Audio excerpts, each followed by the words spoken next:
Y en la última sección estuvimos analizando ese templo de Dendera, ese hermoso templo que está en Dendera en Egipto.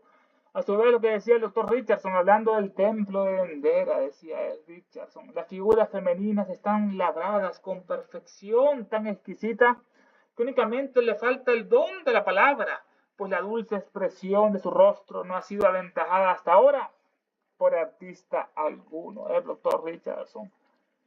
Cada una de estas piedras está cubierta de jeroglíficos y cuantos más antiguos son, más bellamente las encontramos cinceladas. ¿No constituye esto una nueva prueba de la historia? ¿No constituye esto una nueva prueba de que la historia tuvo su primer atisbo de los antiguos, cuando las artes ya estaban en rápida degeneración entre ellos? Egipto.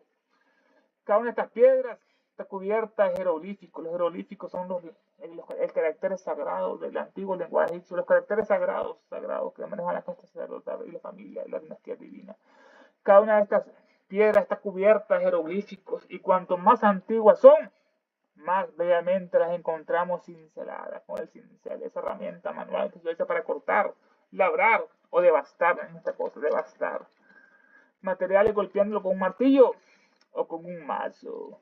Cada una de estas piedras está cubierta de jeroglíficos y cuanto más antiguos son, más bellamente las encontramos cinceladas. ¿No constituye esto una nueva prueba de que la historia tuvo su primer atisbo de los antiguos cuando las artes ya estaban en rápida degeneración entre ellos? Entre más antiguos eran, más perfectos en este caso. Cada una de estas piedras está cubierta de jeroglíficos y cuanto más antiguos son, más bellamente las encontramos cinceladas. ¿No constituye esto una nueva prueba de que la historia tuvo su primer atisbo o vistazo de los antiguos egipcios, cuando las artes de ellos ya estaban en rápida degeneración entre ellos? Los obeliscos tienen inscripciones talladas con una profundidad de 5 centímetros y a veces más, y están talladas con el más alto grado de perfección en este caso. Los obeliscos son pilares de piedra muy altos, de 4 caras iguales y terminarse en una punta piramidal achatada, los obeliscos de Egipto. Los obeliscos tienen inscripciones talladas con una profundidad de 5 centímetros, de 2 pulgadas, y a veces están tallados con el más alto grado de perfección esos obeliscos. Se puede tener una idea de su profundidad por el hecho de que los árabes, por una pequeña tarifa, a veces trepan hasta la cima de los obeliscos, insertando los dedos de los pies y de las manos en las excavaciones de los jeroglíficos. Los obeliscos tienen una idea, se puede tener una idea de la profundidad por el hecho de que los árabes, por una pequeña tarifa, a veces trepan hasta la cima de los obeliscos. Estos son monumentos, estaban muy en uso entre los antiguos egipcios, los obeliscos en este caso estaban muy en uso, y se habían cubierto de inscripciones jeroglíficas, algunas de las cuales ocultaban importantes secretos y representaban los misterios de la religión egipcia. Ocultaban grandes, importantes secretos y ocultaban los misterios de la religión, y representaban los misterios de la religión egipcia. Cuando Cambises, rey de Persia, invadió el Egipto, vio a esos obeliscos y le dijo a los sacerdotes que lo explicaran. Y los sacerdotes se negaron. Y Cambises mandó a matar a todos los sacerdotes y destruir cualquier obelisco que encontraba, lo que es la ignorancia de estas personas. Se puede tener una idea de su profundidad por el hecho que los árabes, por una pequeña tarifa, a veces trepan hasta la cima de un obelisco, insertando los dedos de los pies y las manos en las excavaciones de estos jeroglíficos. Los jeroglíficos en esta clase de escrituras emplean figuras de objetos, el ojo de Horus, en lugar de letras o signos convencionales propios de los demás alfabetos. Es una clase de escrituras emplean las figuras de objetos, esos jeroglíficos. No existe ninguna duda histórica de que todas estas obras, cuya solidez rivaliza con la belleza de su ejecución, se realizaron antes de la época del éxodo de los hebreos, de esas bestias hebreas. No existe ninguna duda histórica de que todas estas obras, obeliscos, pirámides, cuya solidez, son tan sólidos que su solidez rivaliza con su belleza, son como las pirámides, cuya solidez rivaliza con la belleza de su ejecución, se realizaron antes de la época del éxodo de los demonios hebreos en este caso. No existe ninguna duda histórica de que todas estas obras, cuya solidez rivaliza con la belleza de su ejecución, se realizaron antes de la época del éxodo en este caso. Todos los arqueólogos coinciden hasta ahora en afirmar que cuanto más retrocedemos en la historia, más perfeccionadas y refinadas se vuelven estas artes, lo han descubierto ellos. Todos los arqueólogos coinciden ahora en afirmar que cuanto más nos remontamos en la historia, más perfeccionadas y refinadas se vuelven estas artes.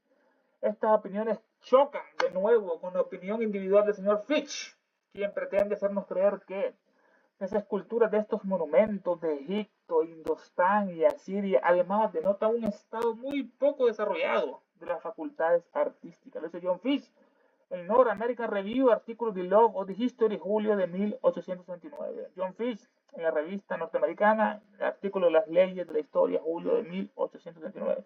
No, el erudito caballero va más allá incluso, este señor Fitch. Estas opiniones de la grandeza de Egipto chocan de nuevo con la opinión individual del señor Fitch. Fitch, él nació en 1842, era un filósofo, historiador de Estados Unidos, recibió gran influencia de Herbert Spencer y aplicó sus conceptos de evolución a sus propios escritos sobre lingüística, filosofía y religión e historia. Aplicaba la evolución en esos artículos de él de lingüística, filosofía, religión e historia. De niño, Fitch demostró una precocidad notable y antes de ingresar en la universidad ya había leído extensamente literatura y lengua inglesa. Se había destacado en griego y en latín y había estudiado varias lenguas modernas. Posteriormente ingresó y se graduó de abogacía en la Universidad de Harvard. Fue profesor universitario de filosofía en Harvard, profesor universitario. Dio conferencias sobre historia de los Estados Unidos en universidades y muchas ciudades de Estados Unidos y la Gran Bretaña. Fue miembro de la Sociedad Americana de Anticuarios. Se dedicó a la interpretación filosófica de la obra de Darwin. Darwin lo confundió a él. Y publicó numerosos libros y ensayos sobre este tema. Su filosofía estuvo influenciada por las ideas de Herbert Spencer sobre la evolución. Estas opiniones chocan de nuevo con la opinión individual de este señor Fitch, quien pretende hacernos creer lo siguiente, que las esculturas de estos monumentos de Egipto, el Indostán y el Asiria, además denotan un estado muy poco desarrollado de las facultades artísticas. Dice él, muy poco desarrollado. Las esculturas de estos monumentos de Egipto, del Indostán y el Asiria, además denotan un estado muy poco desarrollado de las facultades artísticas. John Fitch lo dice en la revista norteamericana, el artículo es la ley de la historia, publicada en julio de 1869. John Fitch también fue un destacado filósofo, historiador, divulgador científico de los Estados Unidos, que colaboró frecuentemente con la revista norteamericana. Publicó varios ensayos y artículos en esta revista, incluyendo artículos sobre ciencia, historia y cuestiones sociales. John Fitch y esta North American Review, la revista norteamericana, fue fundada en 1815. Fue una revista literaria líder de la época. Revista literaria líder de la época. Y proporcionó una plataforma para el discurso intelectual y el comentario cultural. John Fitch, en la North American Review, la ley de la historia, publicada en julio de 1869. Este artículo, la ley de la historia, explora las leyes de la historia como un campo regido por principios y patrones discernibles. Explora las leyes de la historia como un campo regido por principios y patrones discernibles, en lugar de una serie aleatoria de acontecimientos. Hay un hilo conductor. En este ensayo, Fitch examinó la idea de las leyes que rigen el desarrollo histórico. Las leyes que rigen el desarrollo histórico, sugiriendo, basándose en su perspectiva evolutiva más amplia, que la historia, es como las ciencias naturales, podría seguir patrones o principios identificables. Lo dice Fitch en esa obra. La revista norteamericana fue la primera revista literaria de Estados Unidos. Fue fundada en Boston en 1815 por el periodista Nathan Hale y otros.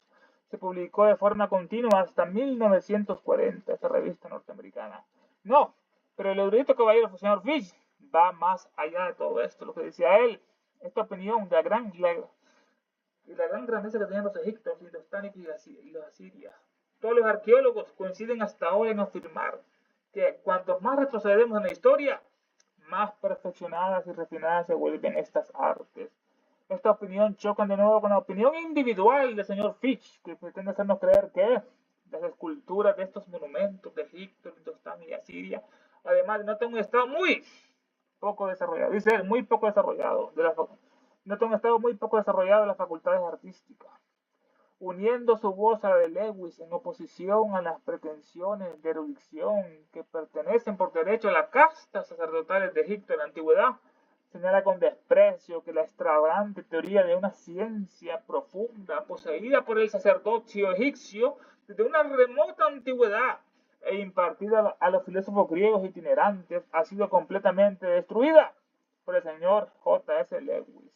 Esto lo dice en su obra La astronomía de los antiguos. Fichte, uniendo su voz a la de Lewis, en oposición a las pretensiones de erudición, de saber, de ciencia, que pertenecen por derecho, nos dice Elena, a las castas sacerdotales de la antigüedad. Ellos tenían todos los secretos, las castas sacerdotales de la antigüedad, las castas de Egipto, de la India, de la Siria, tenían este conocimiento. La ciencia profunda, que pertenece a las castas sacerdotales de la antigüedad, uniendo su voz a la de Lewis. Lewis, él nació en 1806. Sir George Cornewall era un gran estadista y hombre de letras británico.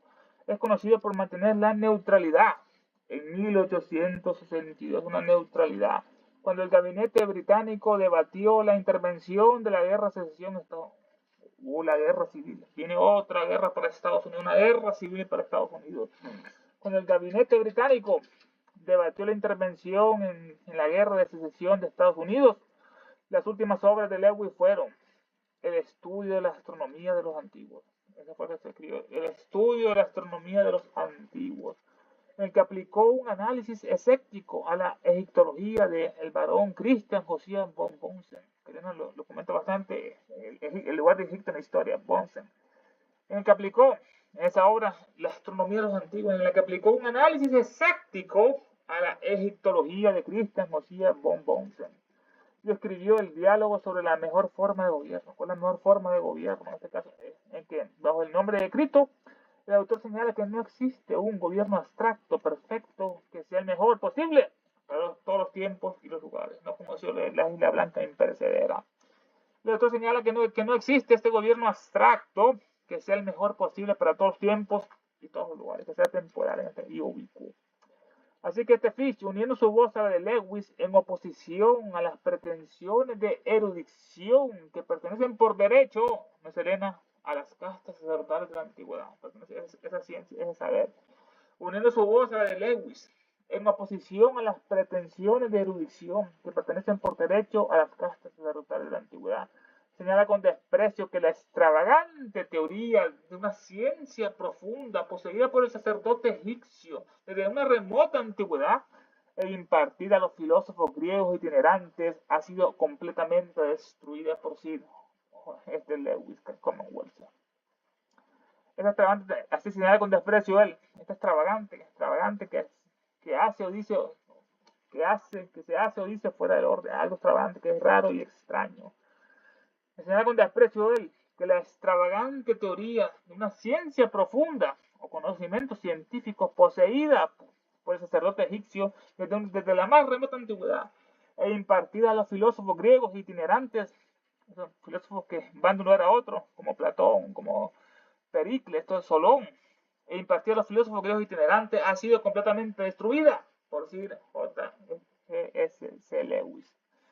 Así lo dice él, que la extravagante teoría, señala con mucho desprecio Fichte, se une a la voz de Lewis, señala con desprecio que esta extravagante teoría de una ciencia profunda, poseída por el sacerdote egipcio desde la más remota antigüedad e impartida a los filósofos griegos itinerantes, ha sido completamente destruida por Sir J.C. Lewis. Lewis, Sir George Cornewall.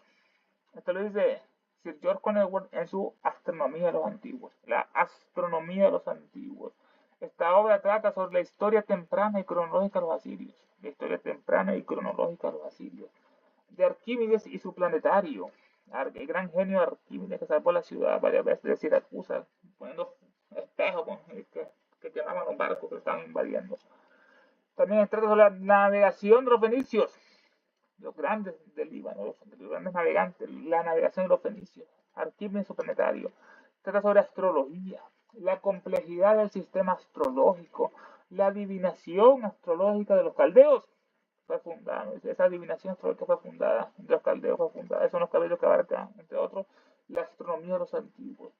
Mientras que en lo que respecta a Egipto e Indostán, así como a Siria, puede decirse que los monumentos colosales que han adornado estos países de tiempos prehistóricos dan testimonio de la antigua prevalencia de un despotismo bárbaro, totalmente incompatible con la nobleza social, y por lo tanto carecieron de un buen sostenido progreso. Dice él, carecieron de un buen sostenido progreso. Mientras que lo que respecta a Egipto y al Indostán, esos templos que hicieron cavando la roca pura como en Etiopía, mientras que lo que respecta a Egipto y al Indostán, así como a Siria, puede decirse que los monumentos colosales que han adornado estos países de tiempos prehistóricos dan testimonio de una antigua prevalencia de un despotismo bárbaro, un déspota, conjunto de actitudes y prácticas de quien abusa de su superioridad o poder en el trato con los demás. Es una dictadura, una tiranía, una opresión, es un despotismo bárbaro. Esos bárbaros son incivilizados, salvajes, crueles, humanos, eran bárbaros los alemanes.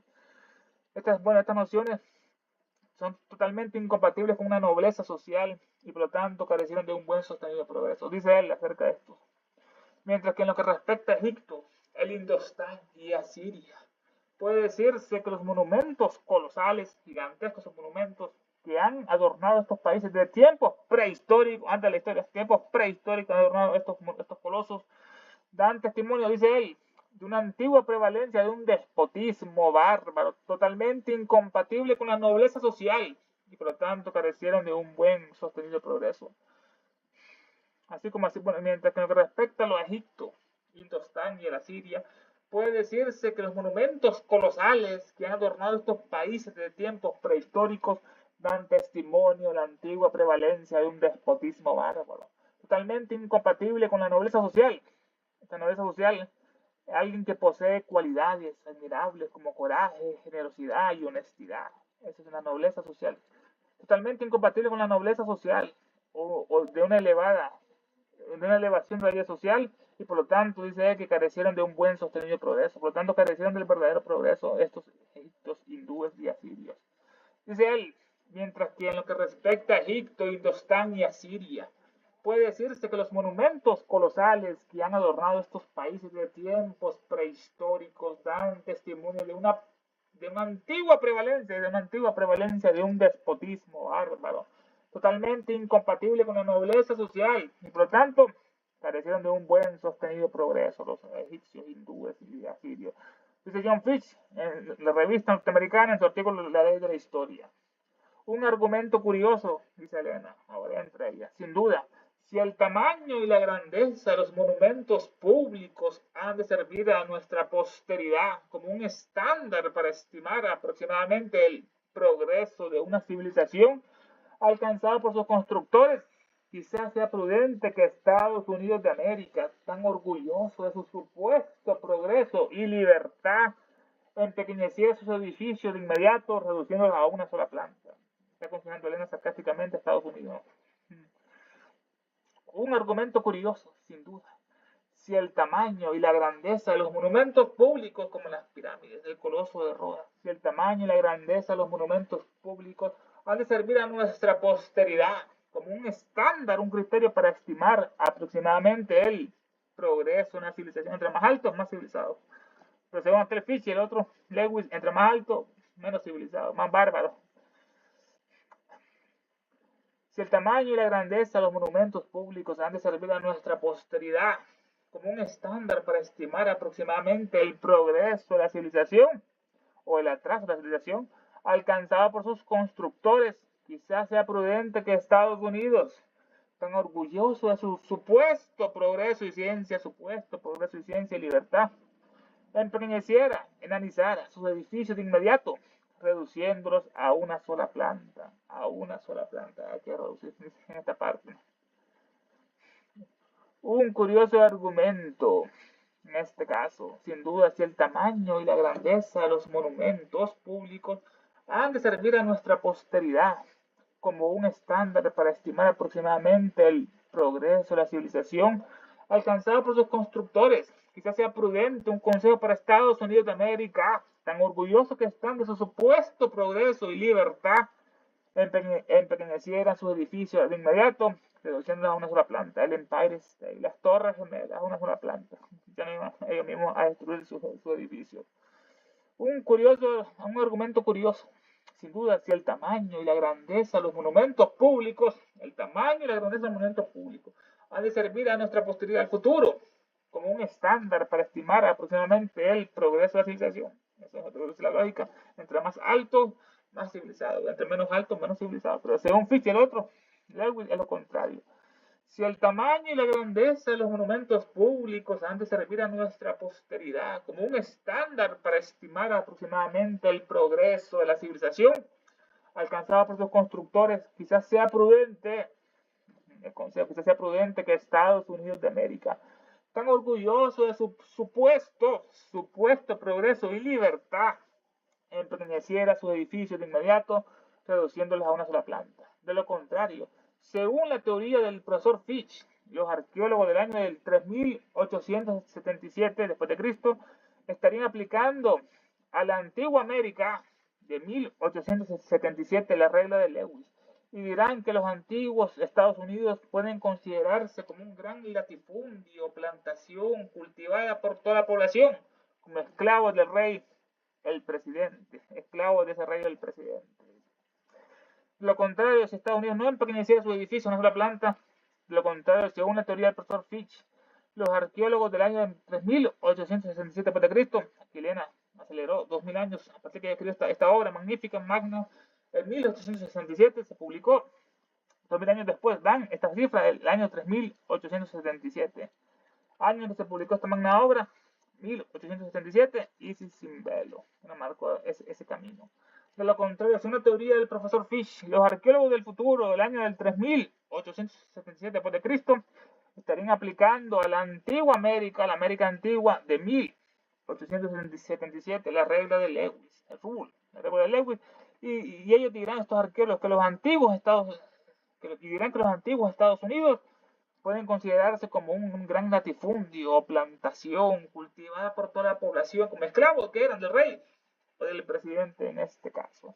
Pueden considerarse como un gran latifundio de Estados Unidos. Latifundio es una extensa propiedad agrícola, generalmente de propiedad privada, que ocupa una gran superficie de la tierra. Esos son los latifundistas. Así que los arqueólogos, aplicando la regla de Lewis de 1877, dirán que los antiguos Estados Unidos pueden considerarse como un gran latifundio o plantación cultivada por toda la población como esclavos del rey, del presidente. Eso van a decir los arqueólogos del futuro, de aquí a 2000 años. En el 3877, según se publicó esta obra. Es porque las razas arias de piel blanca nunca nacieron constructores como los etíopes orientales o los caucásicos de piel oscura, y por lo tanto nunca pudieron competir con estos últimos en estructuras tan colosales. Debemos concluir precipitadamente que estos grandiosos templos y pirámides solo pudieron erigirse bajo el látigo de un déspota despiadado.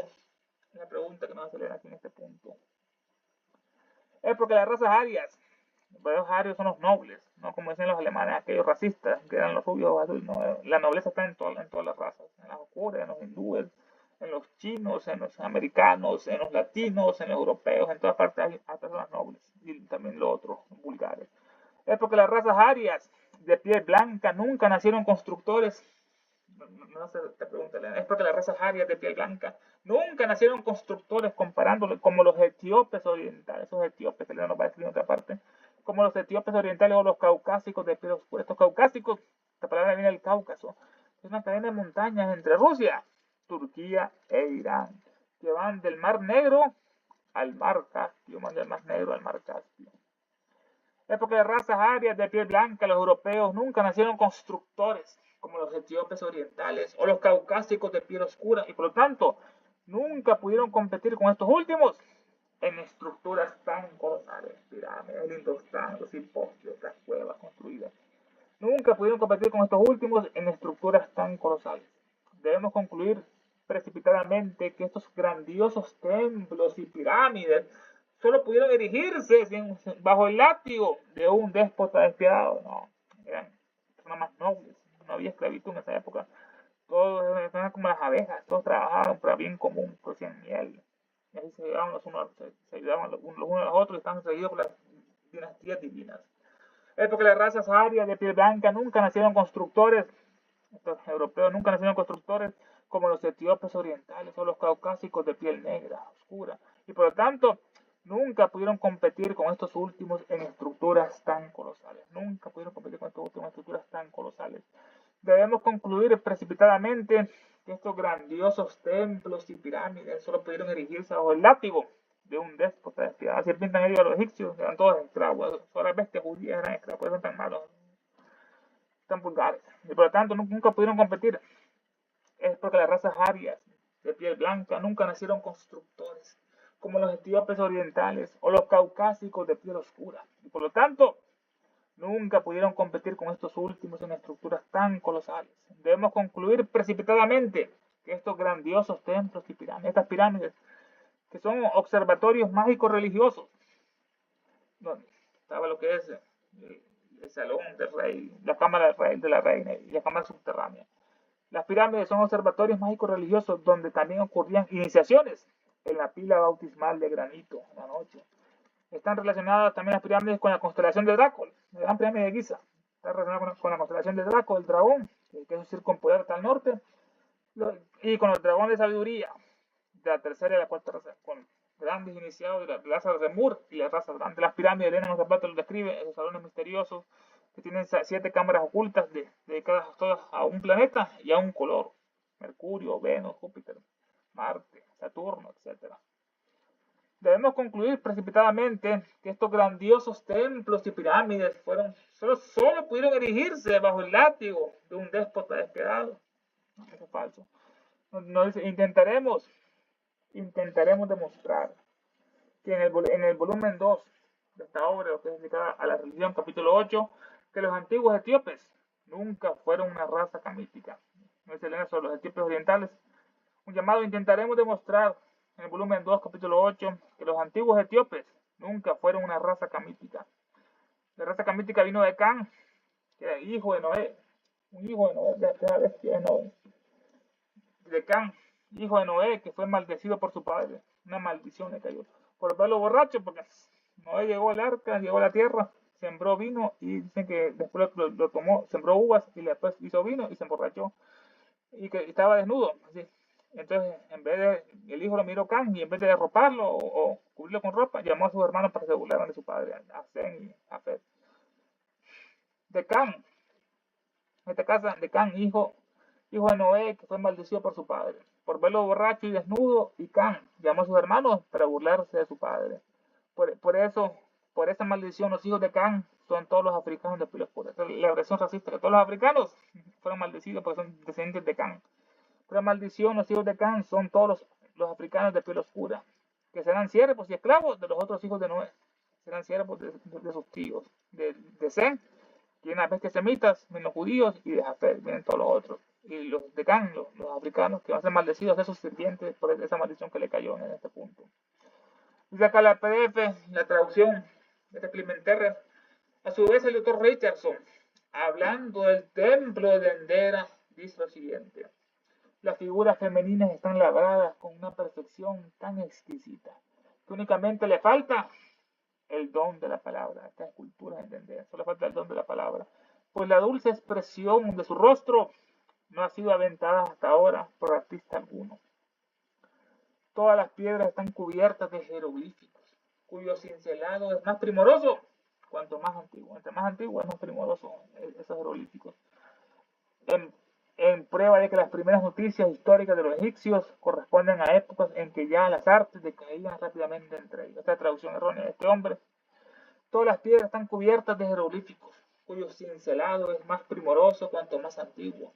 En prueba de que las primeras noticias históricas de los egipcios corresponden a épocas en que ya las artes decaían rápidamente entre ellos. Las inscripciones jeroglíficas de los obeliscos están grabadas con perfección insuperable hasta una profundidad de 50 milímetros y a veces todavía mayor, algunos obeliscos. Las inscripciones jeroglíficas de los obeliscos están grabadas con perfección insuperable hasta una profundidad de 5 centímetros, 2 pulgadas y a veces todavía mayor. Hay una nota que dice: para dar la idea de la profundidad de las incisiones de estos obeliscos jeroglíficos, basta decir que los árabes, por el hecho de una módica propina, se encaraman descalzos a la punta de los obeliscos, apoyando pies y manos en las incisiones de los jeroglíficos, para la profundidad de esto. Para dar idea de la profundidad de las incisiones, basta decir que los árabes, por el hecho de una módica propina, se encaraman descalzos a la punta de los obeliscos, apoyando pies y manos en las incisiones de los jeroglíficos en este caso. Las inscripciones de los jeroglíficos de los obeliscos están grabadas con perfección insuperable, hasta una profundidad de 50 milímetros y a veces todavía mayor. No cabe duda de que todas estas obras, cuya solidez igual a su belleza, se construyeron en época anterior al éxodo de los hebreos. Y casi todos los arqueólogos convienen en que cuanto más nos remontamos en la historia, más perfecto y delicado aparece el arte egipcio. Entre más antiguo, más perfecto y más refinado en este caso. No cabe duda de que todas estas obras, cuya solidez son tan sólidas como la esfinge, no cabe duda de que todas estas obras, cuya solidez igual a su belleza, son sólidas y belleza. Están en esa ecuación muy bastante sólida y bastante belleza. No cabe duda de que todas estas obras, cuya solidez igual a su belleza, se construyeron en época anterior, del éxodo de las bestias hebreos, de ese éxodo levítico, no son tonterías que vio Moisés, no fue Moisés con otra bestia judía. No cabe duda de que todas estas obras, cuya solidez igual a su belleza, se construyeron en época anterior del éxodo de los hebreos. Y casi todos los arqueólogos convienen en que en cuanto más nos remontamos a la historia de Egipto, más perfecto y delicado aparece el arte egipcio. Entre más antiguo, entre más nos remontamos a la historia, más perfecto y refinado es el arte egipcio. Sin embargo, Fitch disiente de la opinión general y se aventura a decir que las esculturas de los monumentos del Egipto, el Indostán y Asiria denotan al fin y al cabo escasas facultades artísticas. Decía Fitch en contra de Bonsen. Sin embargo, Fitch disiente la opinión general de los arqueólogos y se aventura a decir que las esculturas de los monumentos egipcios del Indostán y la Siria denotan al fin y al cabo escasas facultades artísticas. Eso lo dice Fitch en Las leyes de la historia, artículo publicado en North American Review, julio de 1869, en este caso, dice Fitch. Pero este erudito va todavía más allá en su empeño de negar la sabiduría de los antiguos, que de derecho corresponde a la casta sacerdotal. De Fitch. Pero este erudito va todavía más allá en su empeño de negar la sabiduría de los antiguos, que de derecho corresponden. Esta sabiduría corresponde a la casta sacerdotal. Y dice lo siguiente, y dice despectivamente con desprecio.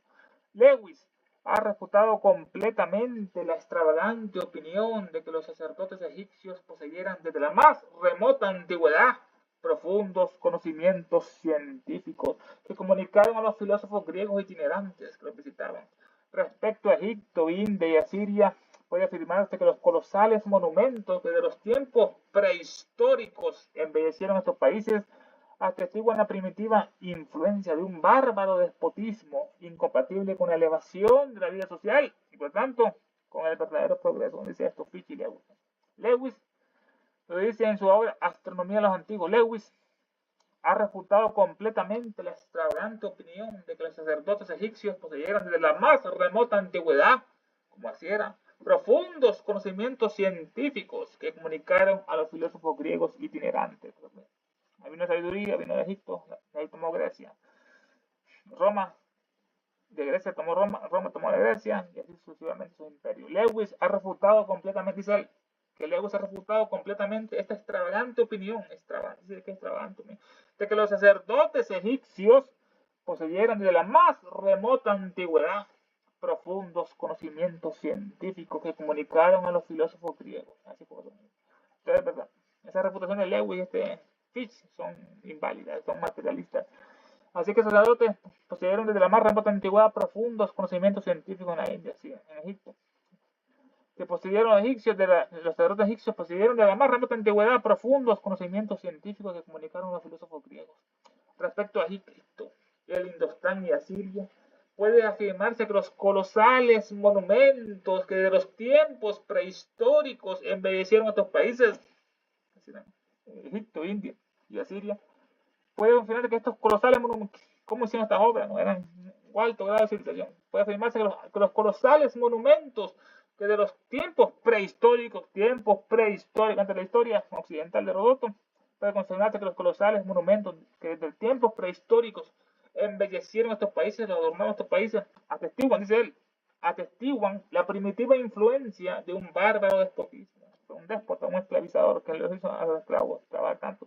Ante estos colosales monumentos, la primitiva influencia de un bárbaro despotismo, incompatible, dice él, incompatible con la elevación de la vida social, con la nobleza, con la elevación de la vida social, es despotismo, y por lo tanto, carecieron del verdadero progreso. Esto lo dice Fish en el artículo citado, La ley de la historia, en la revista norteamericana. No deja de ser peregrino el argumento, aquí entra Elena. No deja de ser peregrino el argumento, porque si de la magnitud y proporciones de los monumentos públicos hubiera de inferir la posteridad el atraso de una civilización, bien podrían los Estados Unidos de Norteamérica, que tan cultos y libres presumen, reducir desde luego sus arañacielos, sus rascacielos a un solo piso.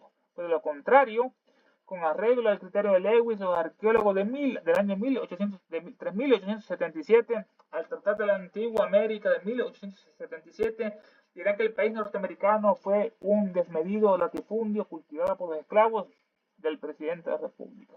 Una mala traducción que se va a implementar este español. No deja de ser peregrino el argumento. Entre más alta, más civilizado. Bueno, no, para Lewis y entre más altos están los monumentos, son más bárbaros, más déspotas. No deja de ser peregrino el argumento. Porque si la magnitud del tamaño y las proporciones de los monumentos públicos, de los edificios públicos, hubiera de inferir la posteridad. Hubiera de inferir la posteridad, los arqueólogos. El atraso de la civilización, aquí dice lo contrario.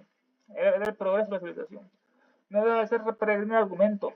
Porque si la magnitud y proporciones de los monumentos públicos hubiera de inferir la posteridad, el atraso de la civilización, bien podría los Estados Unidos de Norteamérica, que de tan cultos y libres presumen, ¿no? Pues, deberían reducir estos Estados Unidos de América sus rascacielos a un solo piso. Pues de lo contrario, con arreglo al criterio de Lewis, los arqueólogos del año 3877, 2000 años después de esta obra, los arqueólogos del año 3877, al tratar de la antigua América, el antiguo Estados Unidos de América del año 1877, dirán que el país norteamericano fue un desmedido latifundio, cultivado por los esclavos del presidente de la República. ¿Acaso la raza aria carece de aptitudes para la edificación y no pudo competir con los etíopes orientales o los caucásicos de tez oscura? ¿Acaso la raza aria de piel blanca, acaso la raza aria carece de aptitudes para la edificación? Los constructores no tienen constructores.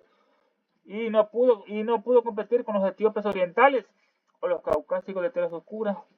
En la pregunta de Elena, ¿acaso la raza aria carece de aptitudes para la edificación?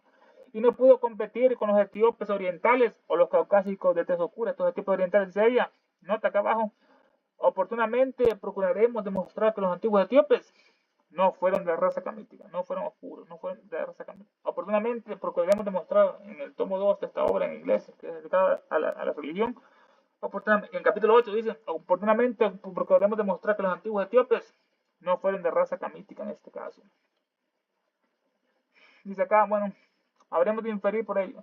¿Acaso la raza aria carece de actitudes para la edificación y no pudo competir con los etíopes orientales o los caucásicos de tez oscura? Habremos de inferir de ello que los grandiosos templos y pirámides fueron forzosamente erigidos bajo el látigo de un déspota inhumano. Habremos de inferir de ello que los grandiosos templos y las grandes pirámides fueron forzosamente erigidos bajo el látigo de un déspota inhumano. Extraña lógica es toda esta, ¿no? En esta parte, Elena, en esta parte. Y estamos llegando a la parte culminante del estudio. Solo Elena nos transmite esta sabiduría, este poder, este conocimiento. Porque el sistema tanto lo oculta porque dice la verdad acerca de todo. Ya fundó la Sociedad Teosófica con tanto esfuerzo allá en la India y en Estados Unidos, en Nueva York, y hoy en día está dirigida por esa peste de Tim Boy, el presidente de una Alemania, que es un masón, un judío desalmado, es un cucarachón, un Tim Boy, un papanatas. El otro Isaac Hawley de México, Enrique Rey, ese Isis Resende de Brasil, la bestia de Pablo Sender de Argentina, que se casó con una abuelita norteamericana. Todas esas alimañas, la otra, esos mexicanos que solo quieren pagar, que se matriculen más a la ciudad de Franca para robar el dinero que ellos, de la comisión que le agarran. O esas alimañas Están por allá ese chileno Pablo Cuevas, o sabes, este argentino José Garrochategui, o esa Alimaña de Colombia, esa vieja Ángela, de esas Alimañas, y ese judío culto venezolano que está en Crotona, ese Martín Liderman, unas estupideces que hablan. No lean, no lean esta obra, dice que cada cosa es un judío, esa bestia. Todas esas Alimañas lo que han hecho es destruir su sociedad filosófica, que tanto le costó a nuestra querida Elena. Hay que aprovechar esta sabiduría, estos libros que transmitan un conocimiento verdadero. No es una verdad esos jesuitas, esos católicos, esos judíos, esas bestias que dominan el mundo, que son oscuratis, esos illuminatis, son oscuros, ahora esos masones que cayeron, todas esas Alimañas, todas esas bestias. Pasaremos a las invocaciones finales. Hécate, Proserpina, Perséfone.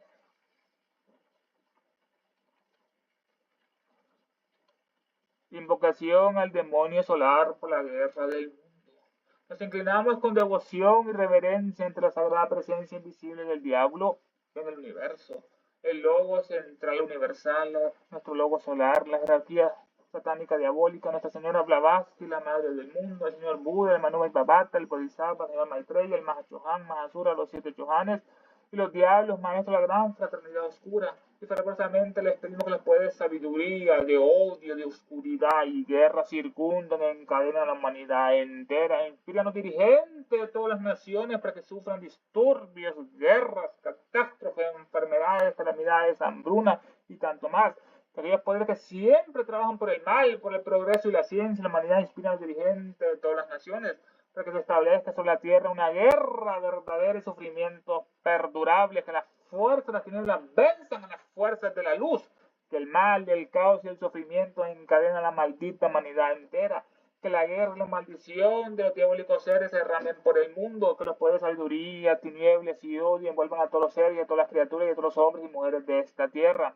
Hay una sola vida, una sola satanicidad de hombres y muere, una destrucción de naciones, que el espíritu de desunión y del odio incompasivo que no conoce barreras se apodera del planeta entero, que los grandes diablos maldigan y guíen los senderos de la humanidad 2025 y siempre, permitiendo que cada uno de nosotros vayamos adelante y rindamos los niveles internos de servicio para el cual estamos más capacitados, que así sea.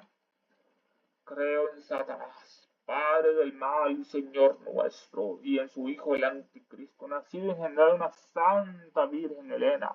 Creo en el diablo omnipotente, padre del mal, destructor de todas las cosas, perturbador de los cielos y la tierra, y en Anticristo, su único Hijo, que fue concebido por obra del espíritu maligno y nació una sacrílega y bella Virgen, glorificada por los hombres y reinó sobre ellos. Subió al trono del Dios Todopoderoso y sentado junto a él le da insulta a los vivos y a los muertos. Creo en el espíritu del mal, en la sinagoga de Satanás, en la comunión de los malvados, en la perdición del cuerpo y la muerte infierno perdurables.